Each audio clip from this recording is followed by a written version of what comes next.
দেখা মনে শান্ত ভাই গেছে গা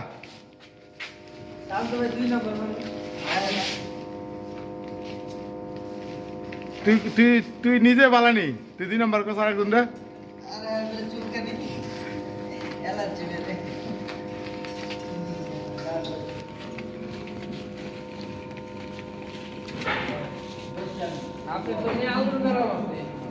পুরাই একদম এই এই আজকে কইলেন এর লেখা গায়ে লাগছে আরে বাবা রে বাবা কয় আপনার আলুর বেড়া মাছ মোবাইল নাম্বার রেখে দেন তাহলে কব না যে পেস্তা আলু না গোল আলু না মিষ্টি আলু আবার এই যে ট্যাঙ্কের ফুয়েলের লাইনটাও কানেকশন করে দিলাম বললো করে দেওয়ার জন্য এই বাজার থেকে ফিটিংসগুলো আইনা এই বাজার থেকে ফিটিংসগুলো আনছি আইনা করে দিছি হ্যাঁ